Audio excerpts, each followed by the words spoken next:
Salut, c'est Walid. Voici ma capsule Savez-vous que, édition françaiscoise.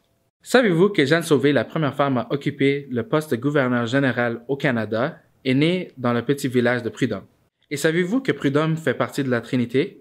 La Trinité représente 3 villages francophones qui sont Saint-Denis, Vonda et Prudhomme. Savez-vous que le terme françaiscois a été popularisé des années 70 et a été créé par des membres de l'AGF à l'époque? Savez-vous que le village de Willowbunch au sud de la province était aussi connu sous le nom de Tal de Saule, qui veut tout simplement dire Willowbunch en français? Willowbunch ou Tal de Saule est le village natal de Édouard Beaupré, alias le géant Beaupré, Carmen Campagne et le groupe de musique à succès Art Rouge. Savez-vous l'explorateur et officier français Louis de la Corne est considéré le premier francophone à mettre pied en Saskatchewan, même avant la création du province entre 1752 et 1755. Construit le fort de Saint-Louis qui deviendra le fort à la Corne, situé aux fourches de la rivière Saskatchewan nord et sud en 1753. Savez-vous que la fête françaiscoise est un festival au mois de juillet à chaque année pour célébrer la culture francophone à Saskatchewan avec plein de spectacles de musique, du camping et plein d'autres activités. La première édition en 1979 était à Saint-Laurent-de-Gradin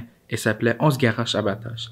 La GEF était derrière ce qui était à l'époque un grand rassemblement de jeunesse de l'Ouest canadien. Savez-vous que les Françaiscois ont leur propre ceinture fléchée?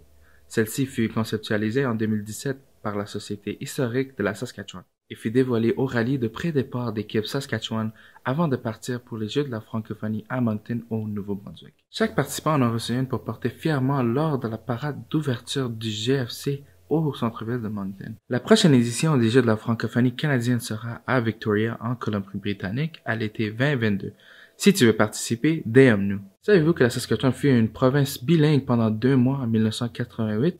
Voici pourquoi. En 1980, le curé André Mercure recevait une contravention de vitesse rédigée uniquement en anglais. Il décida donc de contester son ticket à la Cour provinciale et éventuellement à la Cour suprême, ayant comme défense des lois qui datent d'avant la création de la province. L'article 110 de l'Acte des territoires du Nord-Ouest, qui avait été le fondement de l'Acte de la Saskatchewan de 1905, garantissait 1. L'usage du français, 2. Que le procès puisse se dérouler en français à la demande de l'accusé, 3. Que le juge puisse comprendre et diriger dans cette langue, et 4. Que le statut soit disponible en français. En 1988, la Cour suprême a reconnu que cet article était encore en vigueur. Le français avait un statut légal dans la province qui rendait la Saskatchewan officiellement bilingue. Mais puisque les droits des francophones ne font pas partie de la Constitution de la Saskatchewan, l'Assemblée législative a pu adopter une loi pour abroger l'article 110 et ainsi continuer la Saskatchewan dans ses traditions unilingues. L'école francophone de North Battleford porte aujourd'hui le nom d'André Mercure pour souligner sa lutte pour nos droits. L'école Père Mercure. Alors, pour terminer aujourd'hui, je vais vous dire le mot de la journée, qui est rendez-vous. Rendez-vous est un mot français qui est aussi utilisé en anglais. Par exemple, en français, on dit « j'ai un rendez-vous au docteur aujourd'hui », mais en anglais, on dirait « Gemma, rendez-vous at the cafe tonight ».